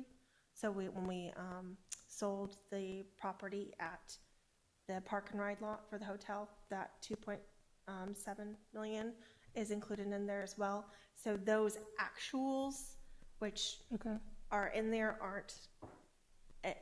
They show what you would trend as a more rosy picture, whereas our actual core revenues are more in line with the line. So this doesn't take into account the expenses for the additional park and ride lots? That would be in our transfers out for our budget for this year, so that would be the expense side. Yeah, and so some of that's coming from the escrow account, which those revenues were held into that escrow account, so we're not held in cash. And then that's going to that's been funding a majority of it to date. And then it will then become general revenues expense after that. Thank you so much. Yeah. Yeah, and Angela, my recollection is the revenues like in 22 are and the budgeted revenues in 24 kind of fairly similar, excluding the one-time revenue like the sale of the park and ride. So if you take out that little bump in revenue, it's relatively flat, between 22 and 24. Yeah. I'm a little surprised to see that it actually drops given the inflation rate right now. There is a lot, again, we'll go into that with the sales tax and what happened with the pools for a sales tax. Now we did have a decline and now it's starting to come back up. And so it was part of our budget last year. We knew it was going to, decrease a little bit, and that's how we budgeted. And we're really in line with what we budgeted. And so it's going well, but it's not well compared to prior years. So that is a piece of it as well. Thank you so much for bearing with me with those questions. Can I ask one? Yes, of course. So on that same chart, I can never remember, is the year listed, like is 2019, 2020, or 2018, 2019? 2018-19 is 19. Okay. So it's whatever it ends in is the year. So 2024 is the current budget year? Correct. Okay, that's not a projection. That's our current budget. Yes. Gotcha. So that's not our actuals, but it's our budgeted budgets. Okay. Okay, great. At this point, we'll open public comment. Is there anyone in the room who'd like to make a public comment? No? Zoom? Thank you, Mayor Sparks. Speaking to our Zoom attendees, please use the raise hand icon to make a public comment. Lori, we see your hand. You have the floor. I had some questions and just some observations. In 2029, it looks like we hit the point of, even with no infrastructure and all that, that we're going to be into deficit spending every year. And Damien was talking about 1.5 million, so that would probably make it even before then. How are we going to deal with a long-term forecast that it says in 5 years we'll basically be running in debt? And also the hotel, we call it right now Lake Molinaro, and it says it's Mr. Molinaro because it's a pond right now. Anyway, what if the hotel doesn't work out to what you said? It seems like you're putting all your eggs in one basket with that. The other thing is, and I didn't quite understand this from the discussion, was it said that in 2022, when CalPERS had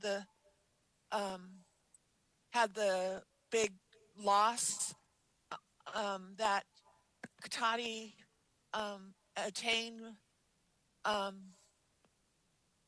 million more of UAL, at least 4 million. And how are you going to do that when you've already paid down 6 million and brought up the debt service? So I saw one chart I saw was like the debt service is going from like 200,000 to 2 million a year within 5 years. So how is all this going to, I mean, it seems like we're going to bankruptcy at this point, is my opinion. So I just wanted to get some feedback on that. Thank you. Could you respond to the question about the debt service rising to 2 million a year? Is that inaccurate? No, so we do not have a debt service rising to a level of 2 million per year. Dimitri, again, like I said, we'll be back to talk about our plan, including, and maybe that's what this is when we talk about the UAL and the cost of the UAL, we also incorporate the cost of the debt service as well as our unfunded liability payments that we need to make to PERS and the combined payments for those. And so that's something that's going to be coming back as we develop a plan to deal with, again, the CalPERS losses in 2022, as well as what we're thinking they will have for 2023 as a plan. As to, I'm trying to remember the other items. I would just say, I mean, I think the council knows this, but something that's just important to keep in mind is, you know, when we craft our annual budget, there is a fair amount of projections and assumptions that go into just that 1 year forecast. So when you start doing a 5-year forecast, there's exponentially more assumptions, and you're assuming the economy is going exactly as it is today, which it never does. It's always, I mean, you can see from the history of actuals, it's not a smooth curve.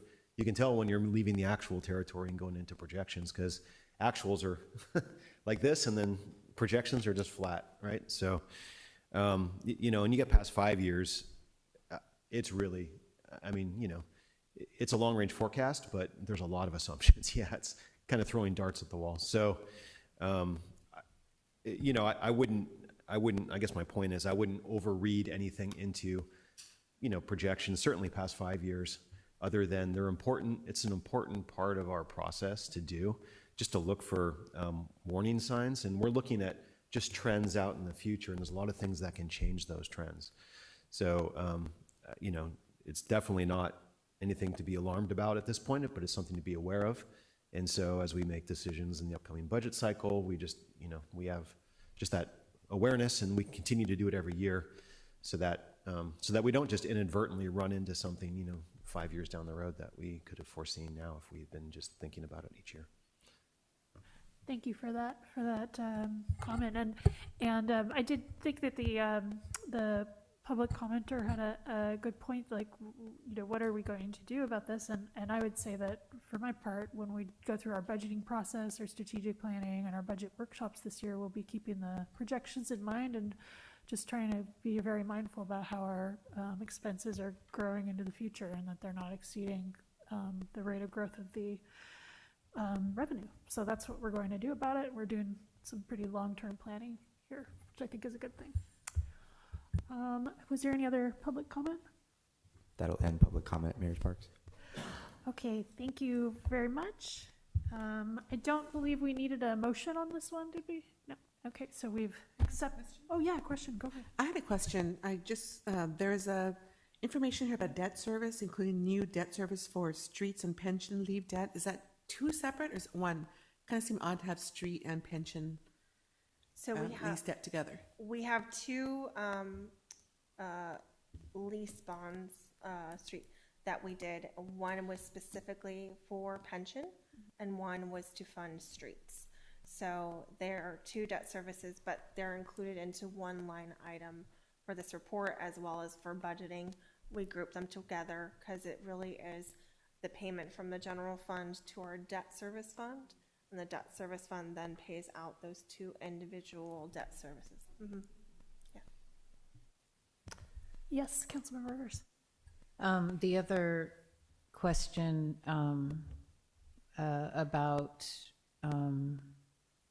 what we do about that, I heard the short answer is we go into our reserves, which obviously we prefer not to do, and we'll be watching expenses and everything very closely. But the question of, what do we do if and when that does happen, that is one option available to us, correct? Yeah, and just to make sure I'm clear, there's there's nothing wrong with using reserves per se. It's when you start adding up year after year after year of using reserves, and then you're going to be in trouble, right? I mean, in any one year, you might have a larger capital project, you dip into reserves. That's what reserves are for. You might have a short-term economic turn down, and you just need a little operating money 1 year. That's not so concerning as if you start, stringing 3, 4, 5 years together like that, and you're not, putting money in the bank. You're just taking it out every year. That's a problem, right? All right, thank you. Any other discussion or comments? Okay, then we will go ahead and move on to our last regular agenda item, which is a discussion on the city's public meeting audio-visual system. Thank you. I'll hand it over to Mr. Obed. Yeah, thank you, Mayor, members of the council. So at the last meeting, for some reason, I was asked to give a report on the AV system. All right, so just really quickly, as way of background, prior to 2015, what the city used to do was it was referred to as kind of a misnomer, but they called it the podcasting, or whatever, the podcast of the meeting, and it was really just a audio recording device that was tied into the sound system. It's pretty simple. That mostly worked. Occasionally, even that thing would fail, but it was generally pretty reliable. And that was supplemented, of course. The official record of the meeting was the minutes. In 2015, and this happened concurrently with the implementation of a digital legislative management system. So this is the system that like the departments use to put staff reports together and then get them through like a very structured review process through like the city attorney's office, through my office, and then ultimately to the clerk to put it all together and compile it into a single agenda that gets published. Prior to that, it was really just, people with individual Microsoft Word files and attachments, and it was, it worked, but it was definitely not, it was messy, and very time consuming for the clerk. So when the new digital legislative management system was put into place, it also had a a boardroom feature, which allowed live streaming. So I should say prior to 2015, the only way to participate in a city meeting was to be physically here in the room. There was no other option. When the boardroom module and the new legislative system went into place, the city initially built out the system, and that allowed what was called the live stream, which is really just, it's like watching TV, right? There's no participatory part of it, it's just watching the meeting. But that was a big step for us at the time. And it included some of the elements that we still have today. So like the cameras, for example, that was part of the original 2015 build out. We have a variety of audio equipment that's part of that still. And there's little bits and pieces here and there that still are from that initial system. That system was built by a company called, by the name of PCD. They're up in Santa Rosa. And to operate that system, it was in the chamber, it was run by the clerk, who basically started the live stream and turned the live stream off. That was essentially the extent of it, aside from running the speaker timers and taking minutes. The other vendor we had, Petaluma Community Access, which we call PCA, we have a server room where some of the audio-visual equipment was, more specifically the, I guess you'd call it studio. It's a very downsized studio, so don't get, don't think too grandiose here. But basically, they would control the cameras. So these cameras are all motor operated, telezoom, so they would control that. They would also put on what's called the lower thirds on the screen. So you have a video of, of me, for example, but on the bottom, you would have the lower thirds would be sort of a semi-transparent banner that said, city council meeting, date, that sort of information, what item was being discussed at that time. And so that's how the system existed until COVID. And when COVID started, of course, there were no in-person meetings, so we went entirely to Zoom. So none of this stuff was even part of the system. It was literally just Zoom. So all the meetings were Zoom, and obviously we knew that COVID at some point would end, and the direction from the council at that time was that there's parts of where that, even though people didn't like always being remote on Zoom, they did like some parts of it. They liked the ability for people to participate. So recall, before it was just literally the live stream, which is a one-way push of video. There's no participation with that. Zoom was the first time we had a two-way digital forum so people could participate in our meetings. And the council liked that. So the council had directed staff at that time to, in preparation for coming out of Zoom, or coming out of COVID, to modify the existing system that was here to allow that two-way participation. And at the same time, Comcast is required under their franchise to provide a public access television channel. The city of Cotati had never used that feature of the franchise. And the council also at that time directed staff to start working with Comcast to try to turn what's now Channel 28, it's a channel assigned to Cotati, to turn that channel on and broadcast on that television channel as well. So the modifications to the system weren't just adding Zoom, they were also adding the television stream as well. So that was happening during COVID to get those pieces in place.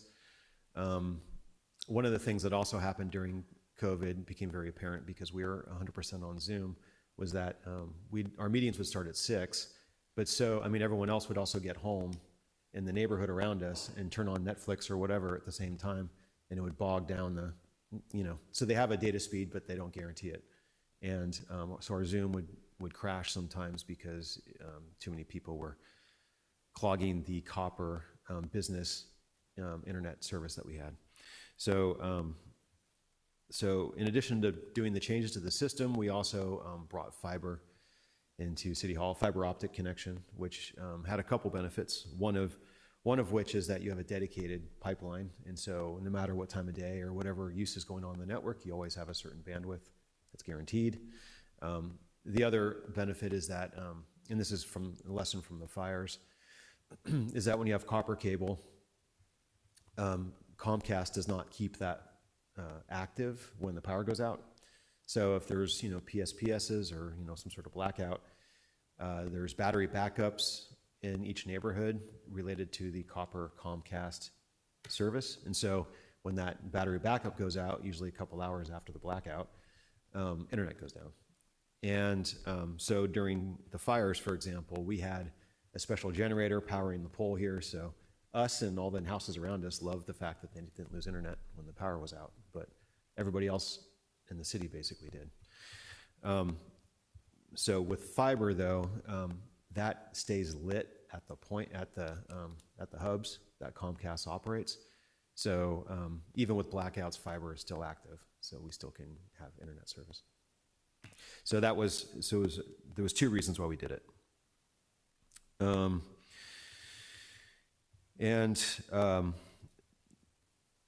All these changes now. So PCD was the original installer of the equipment, of this equipment. All these changes were largely done by another company called Coditech because PCD was being unresponsive. There's a lot of reasons, but basically we moved to a different AV company that's been more responsive. Some of the more visual changes within the chamber itself are, like for example, we used to have this used to be a screen, and there used to be a projector on the ceiling. That was all taken out. Now we have a big television on the wall, which is more reliable than the old system that we had.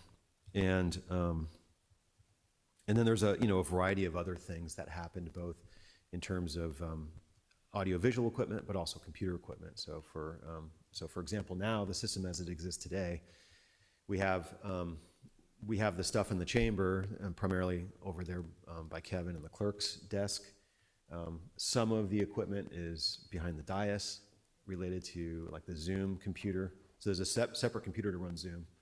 We have to run a Zoom room to do these kind of meetings, which requires its own computer.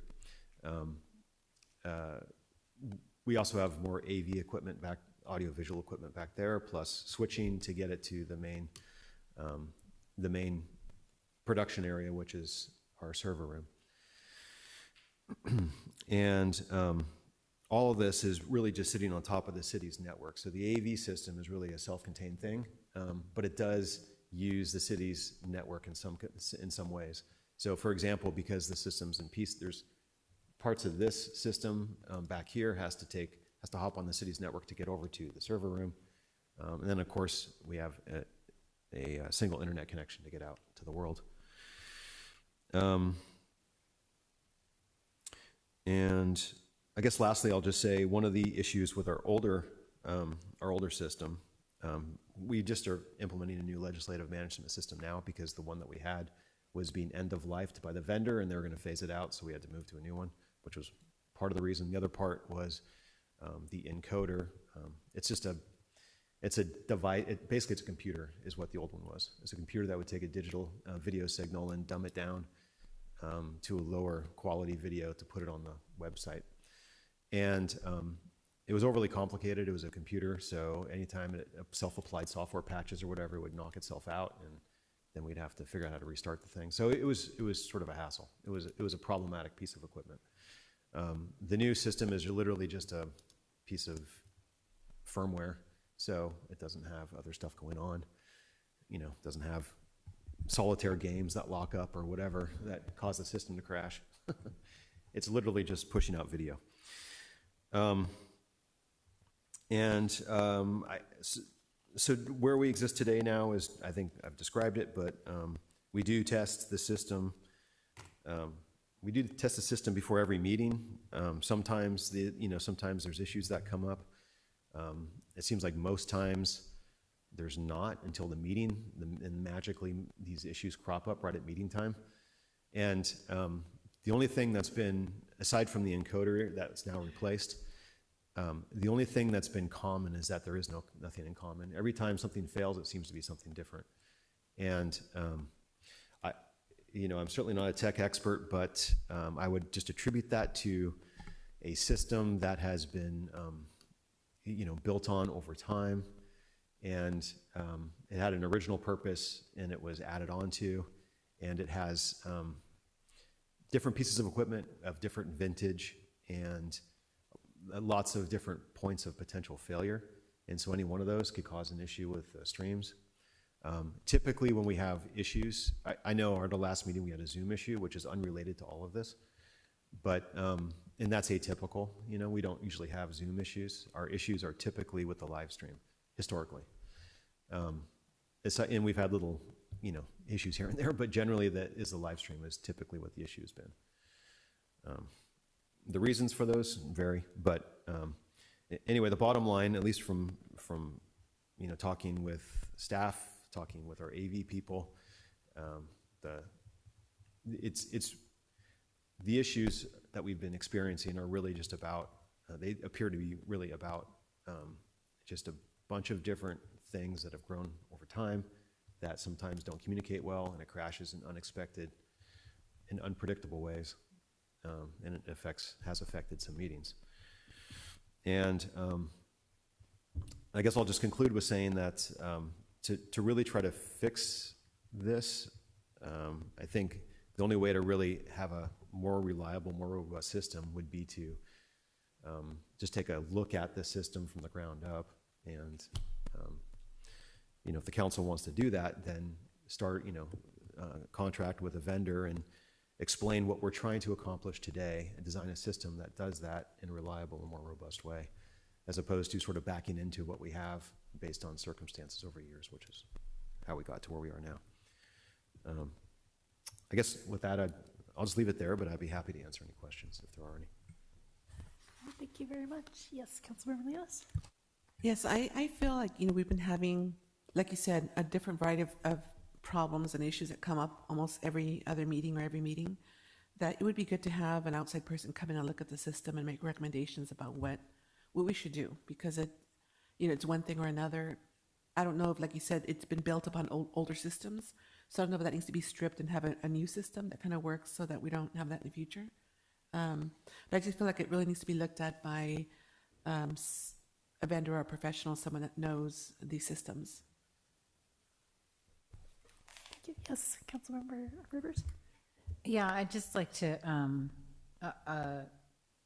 I spent 11 years at Cisco Systems as a software program manager, and this is like Winchester Mystery House kind of setup, and I really want to back up what Council Member Lemus is saying, that I think we need someone from outside. I think we need, like, take some bids on coming in and doing that consultation, and then what they propose to do, and then take bids on that.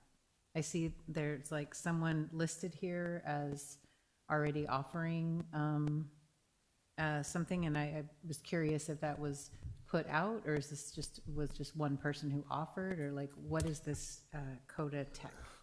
It's not, I'm not suggesting that we use Coda Tech necessarily for it. It was just an earlier mini project that we had going on where we were just looking for a portable audio system, basically. And mistakenly, they gave us a bid for a whole new system. And so we happened to have it. It's only a year old, so it's just a reference point in terms of dollars, that's all. Okay, thank you. Yeah, I totally agree. I think, you know, the idea of look at everything we have, look at our Winchester Mystery House, and tell us how do we do, you know, all of the things that we need our system to do, what would it cost to make that happen? And then get multiple bids for that. Any questions? Yeah, do you have a sense of how much complexity is added by doing both the channel 20, whatever it is, plus the Zoom option? Does that add much complexity, or is it just double feed the same video and not a big deal?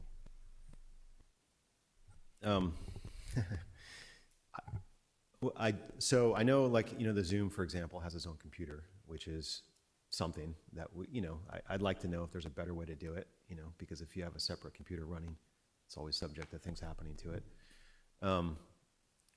But the way, my understanding is the way the system is right now is we have multiple feeds going out. And so one of the things that's always a question is when one of the feeds go down, we're not 100% certain if the others are still going out or not. because it's not a single feed, and if you see one go down, you know they've all gone down, because they're bifurcated at different points in the production environment. So that right there tells me, however the video is being managed, the back end before it goes out in its final produced form is overly complicated, because it shouldn't, we shouldn't be, calling up staff, for example, and say, hey, turn on 28 and see if you see anything, But anyway, that's kind of inside baseball, but that's the kind of stuff that happens when things aren't working right, I had a question just sort of procedurally about if we were to recommend moving forward with starting fresh. Is this something we would do, or like a request for proposals and get bids from multiple vendors, or would you try to identify, how would that work? Yeah. I think probably the most streamlined way to do it would be to try to find a company that does this type of AV production design, and ideally has worked in cities in the county, and and can get references, so that we know that they're good at what they do. And then ideally they would just produce a design for us that would meet all of our needs, and then we would put it out to bid for companies to actually build it. What do you foresee the steps being to select such a company that would do the design? I'm asking because as I've talked with you privately about, one of my greatest fears is that we end up with a contractor to do a design who seems great on paper, but at the end of the day, we could, if we don't do a great job selecting the right company, we could end up with a system that's just as complicated and error prone as what we started with, which I've seen at other institutions happen. So it's one of the things that would keep me up at night about this. So yeah, what's your feeling of how we would find the right contractor to do the design? Well, I think soliciting scopes of work from design people that would what do was that? I'm sorry. I didn't hear. Soliciting scopes of work, and costs, right? So I almost guarantee you it would be something that I would be taking to council ultimately to actually get approved. And this, soliciting a scope would, we in that process, of course, we would, at least from a staff perspective, say these are our goals, these are what we want to do, this is how we want the system to operate. We want it to be reliable, redundant, stable, very, very, I guess just very stable, unlikely to crash for random reasons. And then they would put together a scope of work based on that. And taking a tour they would take a tour of our existing system to understand it. We have system diagrams of how our current system's all put together, so they'd have access to that to put together their scope. And then, I'm sure that they could talk to our current, our staff and our current vendor as well to see what the issues are and what's causing them, so they understand it well. And then hopefully all that would be encapsulated in a scope of work to design a new system for us. And then I would be bringing it to council. And we could solicit scopes of work from multiple different companies. Yeah, if we can compare identify. them? Yeah, If we can find enough if we can people find interested. multiple, yeah. I think that would be important, so you could look at pros and cons. Yeah. Do you have a question? Yeah, and I was just going to make a comment that I don't know what other cities do, but I don't know if there's something we can tag on to a contract. I know the county has a local vendor that helps run a lot of their similar, systems. So they're out there. I just don't know how much what their bandwidth is, as far as availability for all these different jurisdictions that need it. Yeah, I think one of the first things we would do is reach out to all the cities and just see who you guys using, how do you design your system, do you have contacts, references, does it work? Yeah, right. If it doesn't work, then please don't give me the reference. Yeah, or I would like to know actually, so we can avoid them maybe. But Okay, thank you. And to my colleagues on the council, I apologize because I've been falling into this too just now, but I'm going to try to keep us on following our city council rules, where we use the time directly up the staff report to ask questions, and then we save the comment and discussion until later. And I was just commenting and discussing myself too. So, but now we've had a little bit of questions of staff. Let's open it up to public comment. Thank you, Mayor Sparks. Speaking to the Zoom attendees, please use the raise hand icon to make a public comment. Lori, we see your hand. You have the floor. Damien is really rewriting history about this and not telling the whole thing. We've had no bid contracts ever since 2015, and they've been out of town. And Neville Hormats of Loud and Clear Music does the city of Rennet Park. He does other cities in the town, and he has not even been considered because it's always been these out of town. It's been no bid. Nobody's ever tried to go and see and how things are. And he knows how to put things together. He's a creative mind and putting things together. The other thing is that nothing on Kevin, because Kevin's on the newer side, but in the past, the staff does not know how to use the equipment. And it's been stacked on and stacked on without training. Like they had closed captioning. I begged for closed captioning for a year, and then they got it, and then they got the equipment. And for over a year, they never fixed the closed captioning that spewed out garbage. They never fixed these things when they came up. So we're having a problem of, now scrapping the system this has been bad management all along. And we had, I was there in 2015. We had webcast after webcast problem, technical problems. It was not an easy transition. And, this is just so frustrating for me. And, the other thing is you guys go on with city business if there's a technical problem. And you don't wait to see if there's a problem. It's always, and that impacts public input.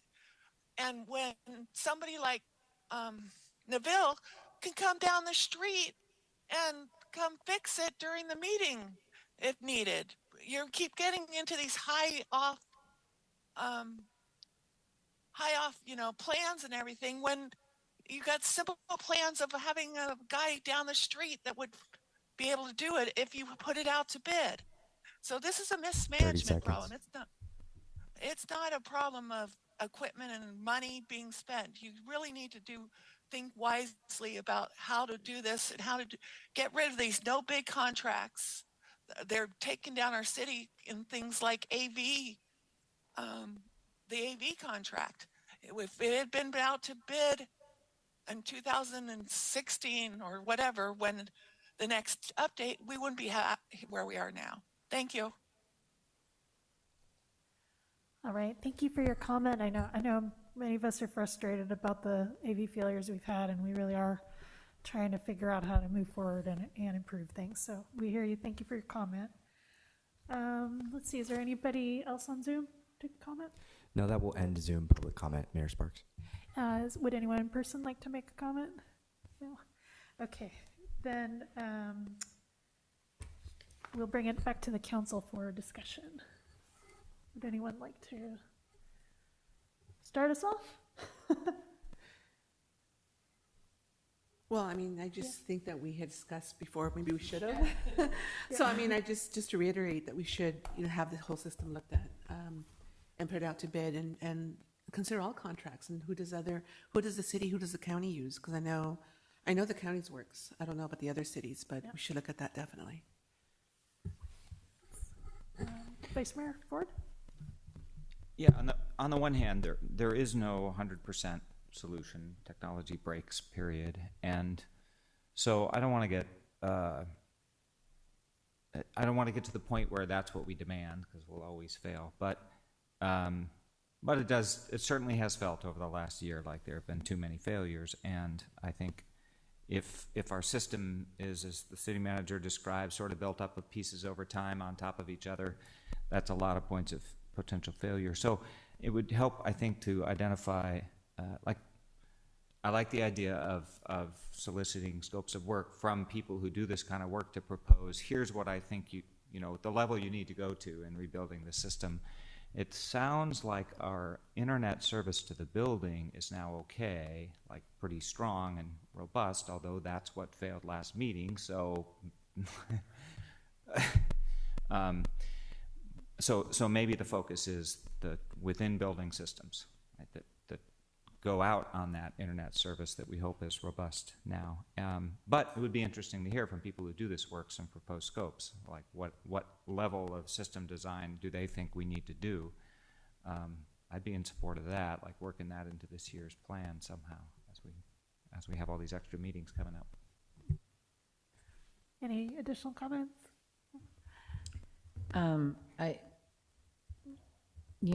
My prior job was working with engineers that did exactly this. So there are definitely people out there that can do this and, look at the Winchester Mystery House and pull it apart into something that will work together. And you're absolutely right that nothing is 100%, but, with appropriate redundancy and whatever, it can be made pretty close. Yeah, I agree that we should go forward with looking at scopes of work, and I'd just like to see us open it up as broadly as possible to try to solicit as many companies to come in with their ideas, including local companies, ideas that they might have. Well, with that, do you need a motion from us or just direction? It's just direction. Okay. Right. All right, so I think you've got your direction. Our next item is city manager's report. All right. So for those of you that have been following the, what's I guess now called the Eel Russian Project Authority, this is about the Potter Valley diversion and the Eel River Project. So there's now a multi-agency, multi-county authority that's been created to take this project to wherever it's going to end up going, and they're planning to negotiate with PG&E for plans on the surrender of the Potter Valley project. And this authority does have the legal authority to do its own construction and operation of this diversion facility if they actually end up doing that. The first authority meeting is scheduled for the end of the month, January 31st. And their website is eelrussianauthority with no spaces.org. That's there. So that's up and running now. There's been a lot of conversation about it coming into being, and now it's a thing. So it is there. Design for the city's sidewalk gap closure project has begun, and this project will construct sidewalks and pathways in 10 locations throughout the city, and it's expected to be constructed sometime later this year. Some notable connections are to complete the pathway from School Street Tunnel to Maple, a stretch of West Cotati, just past West Cotati Oaks, to past Cohen and Valparaiso, from Cotati Creek Bridge to Delano Park. And this is part of the funding for the project is a $500,000 OBAG 3 grant from SCTA, or through SCTA. Cotati Village 1 is a 170-ish unit development that's going to be coming to Planning Commission. I believe the first Planning Commission meeting in February, but it's working its way through the process, so that's going to be happening soon. This Friday is our January Kids Night Out event from 5 to 9 p.m. We have a camp for people that want to have their kids have fun watching a movie and hanging out, while the adults can go do something else. And Valentine's Day is also coming up, so we have Valentine Day grams, and we can send a loved one a gram, complete with a rose, candy, bakery cookie, and personalized card, as long as that loved person lives in Cotati. If they live anywhere else, I guess you got to deliver it yourself. I'm not sure, but we're delivering those all on February 14th, of course, on the day. So order now if you want to do that. Sandy Loam early release enrichment programs are back at the Veronda Flitty Ranch. So if your kids get out early on certain days, your child can come to the ranch for garden and farm activities, homework time, and more. It's actually run on Tuesdays and Wednesdays, 1 to 4:30 p.m. It's supposed to coincide with the local school district early release times. And it's kindergarten through fifth grade ages. Coming up in March is our Camp Katati Spring Break Camp, and during that week off from school, we have camp for kids ages 5 to 12, Monday through Friday, 8 to 5 p.m. And we spend the day playing games, making crafts, and playing outside. And then finally, Saturday, February 24th, we will have a community workshop coming up on Sunflower Park at City Hall at 1 p.m. So in December, we had an initial workshop, and that was just, here's the 2019 capital plan. What do you all think? Do you like the capital plan, or what don't you like about it, and what should we come back with? So the workshop on February 24th is really just about some concepts and getting people's ideas or thoughts on the concepts based on what we heard that first workshop. And the reason why, you may be asking yourself, why sunflower? Well, the reason why is we got a state grant for it, so that's why we're taking that one forward now. Even though normally, like Putnam would be a higher priority in terms of our capital programs, but that's how capital projects work. We tend to prioritize things based on community priority, but sometimes you get grants, and that does bump things up in priority and expedite certain projects if they're funded externally, at least in part. So that is it for tonight, but I'd be happy to answer any questions if there are any. Questions?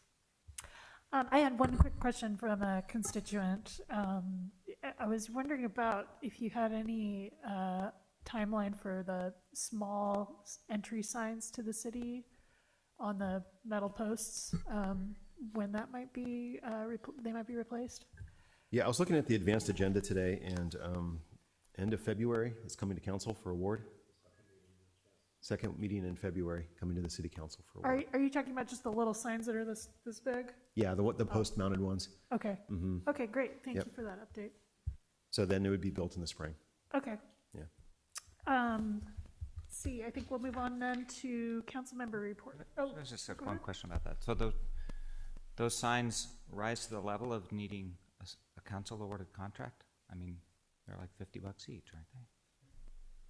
Well, the ones in the wayfinding program are a little fancier than that. They have, a lot of them have there are some on a single post. Some I'm have just thinking double- like Cypress and all the small streets that have now faded to white. They used to say "Welcome to Katati" signs. Yeah. Can't we just have, Public Works replace those? They're not going to get replaced on the existing poles. There's new poles put in, and it's a new sign look. So the item coming to council is going to include the larger gateway signs as well? Well, it'll include some of those post-mounted signs at Gateway, the larger Gateway sign locations as an interim sign, but it's not going to include the larger monument sign gateways. That's a separate phase of the wayfinding So program. how much, so you're saying it's going to cost more than $25,000 just to replace the post-mounted signs? I assume it will. I don't know. We haven't gotten bids yet, right? We haven't gotten bids. I think it's out to bid right now, so. It's above $25,000, yeah. Do you know the engineer's estimate for that? By hand? Well, never mind. It's going to be over 25, so it has to come to council. Okay. Good to know. Thank you. Other question? Yeah. Yeah, I just wanted to, so did I understand correctly that the over 25,000 would only replace new signs and not existing signs? Is that what you're saying? It's going to be every sign at basically every entry point into the city. So wherever Not every exists sign, now? every welcome to Katati sign at every entry point in the city. So, Okay. so you can think West Sierra, Old Redwood Highway, East Katati, and there's a bunch of, like Cypress, there's a bunch of smaller streets that come into Katati as well. But- Myrtle. But you're saying not the, so for example, West Katati, there was that big one, that's considered a monument sign, or is that considered a way sign? Well, it's all part of the wayfinding program. It was Right. sort of an overall umbrella for a name. But for example, just the one that we've been working on is the one at Commerce, where Commerce comes in, because it's a very busy roadway, and we have lots of vehicles coming in that way. So it's more of it's a monument style sign, it's more of a place, not just a sign. Right, like the Yeah. one in West Katati, West Sierra is like that too, right? When you're coming off the freeway, that was a big, I feel like that was a big one. No? Off the freeway? Was it Monument there? Okay. Yeah, okay. So both of those are in the future, they're not in this current one, correct? Correct, except the caveat is that just in the interim, we're putting a post, like a smaller post-mounted sign at that location At both? until Okay. we can get to the monument sign. Okay, thank you. Okay, next we'll move on to city council member reports. Do you have anything to report? Well, my big thing is I just want to make sure folks are aware that it's kind of fun when it's the fourth Tuesday, because tomorrow is Coffee with Kay. So please come and join me from anytime between 6 and 8 tomorrow for some delicious potato skins at our local Redwood Cafe down on Old Redwood Highway, right very near the development we've been speaking about. But it's a like an informal office hour type of situation where anybody from the public is welcome to come and sit down and let me know what's working and what's not, and what they would like to brought to the council in a more informal setting. Great, thank you. Let's see. Yeah. None of my groups have met, but the Russian River Watershed Association is currently formulating its 2024-25 work plan, and we'll meet with them tomorrow for Katati's piece of that work plan. Councilmember Lemus? Yes, let me see. January 19th, I had 2 meetings, conflicts. I want to thank the mayor for attending the mayor's and council members' legislative committee. And I attended the Environmental Quality Committee, which is a statewide policy committee. And so we talked about some different initiatives that are happening. We talked about public waste reduction, SB 54. We had a presentation from the city of Mill Valley on reusable foodware ordinances. And we also adopted a work plan. And the top 3 items, they had done a survey of all the participants, and the top 3 items were climate change and resiliency, which includes wildfires locally here in our area, water, and number 3, energy and utilities, which includes electrification. I know it's something that we're concerned about as well here. So those are the 3 items that we'll be working on a work plan for this year. There's also some items from previous years that are still on the agenda for us, but we'll bring more information as the committee continues its work. Also, this Saturday, I'll be going to an AAPI community meeting, so I'll report back at the next meeting what I learned from that, and that's in preparation for our AAPI month proclamation this year. Thank you. Okay, thank you. Our 2x2x2 education committee meeting was canceled, but I did attend the legislative committee meeting that I'm the alternate for. And I can give you a quick rundown of some of the most interesting things that were brought up. The staff member from Bill Dodd's office mentioned that they are working on a bill about AI security that would do a risk assessment on artificial intelligence-based threats to infrastructure. And there's a really interesting discussion about artificial intelligence, like the potential for folks to create deep fakes of public officials during an emergency situation and things like that. So the legislature's working on some AI bills related to that. There's another bill to kind of clean up and update some of the enabling legislation for SMART. And there's a bill coming that Damon Connolly's office is working on to regulate the use of Class 2 e-bikes, which are the ones that you can operate without a pedal. It can go up to 24 miles per hour. They're wanting to limit the put an age limit on them so that under 16 aren't able to use those, because they're basically like mopeds, kind of. They go pretty fast. There was some more discussion of the constitutional amendment that might be coming up on the ballot related to lowering the voter threshold for ballot measures. So there was just lots of interesting stuff going on. If anyone wants to know more about it, I'd be happy to share more info. And then we also had a little bit of a discussion about the meetings that the legislative committee itself and the meetings that they have. and whether it's okay for folks who aren't on the committee to attend the meetings. And they said that in general, yes, it's encouraged to bring another council member from your council if there's something that might be of interest to them. So I wanted to make sure folks knew that on February 16th, Jeff Cipher from Sonoma Clean Power is going to be attending that meeting to provide, to discuss legislation coming up related to Sonoma Clean Power.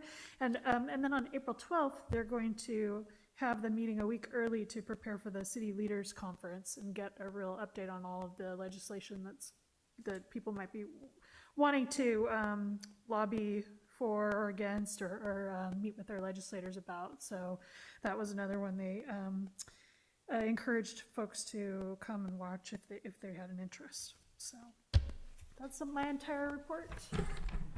All right, any last items? Okay, so let's see. We do have, we need to do public comment on non-action agenda items. Is there anyone here wishing to comment on the non-action agenda items? Go to Zoom. Thank you, Mayor Sparks. We do have a hand on Zoom. Lori, you have the floor. This is on future agenda items. You really need to have a meeting and discuss what's happening with code enforcement hearings. You're going to end up in federal court once again. Right now, I know 3 people who want to sue over holding. What you've done is over the years, you've gone from a public hearing for code enforcement to where now it is a court hearing inside, and we don't have any rights to comment or anything as public. And what you've done is the case order has said no video, no people allowed except this is about George Barrick, but George Barrick and his attorney, you need an attorney for all this stuff. The judge told they're not allowing recordings, and I know a journalist is upset because he was told to turn off his camera. You can't have the public place of the city council chambers be a courtroom, and only a courtroom, and that's what they did. And there's a whole bunch. The money you're spending on going after George Barrett's code enforcement, and I don't know, it's probably up to 100,000 at this point. It's ridiculous because there's a long list of code enforcement actions that haven't going. You have a history of selective enforcement, and you need to deal with this. And you've changed to now the attorney is the investigator. He's co-mailing all these rules. But then he can't get on the stand and say the judge says he doesn't have to get on the stand because of being a code official. So there's all these rights. You're still getting into civil rights stuff. So you guys need to really look into this and get it on the agenda, because you're just going to end up in federal court. And it's not just George. It is like 3 or 4 people at this point, the way things are going. You guys need to prevent this, because this is why I'm the only one on Zoom, because, you've ticked off so many people over the years. And treated people bad, and ask Noah about where 46 videos of George's property are, how he was the one that encouraged more to send more evidence against George. There's those kind of things you got to just deal with. All right, thank you very much for your comment. And we do have a closed session tonight. So let's see. It's my first time adjourning into closed session. Is there anything in particular I need to say? Okay. Well, I think you can just indicate to the public that it's a closed session with a conference with labor negotiators, and I don't know that you need to read the whole thing. It's on the agenda, and the public's welcome to take a look at it. Okay, so we will have a closed session. It will consist of a conference with city labor negotiators, and we will go do that now. I think this Zoom will stay running, but we won't be in the room, and then we will come back out from closed session afterwards.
So we are resuming the city council meeting.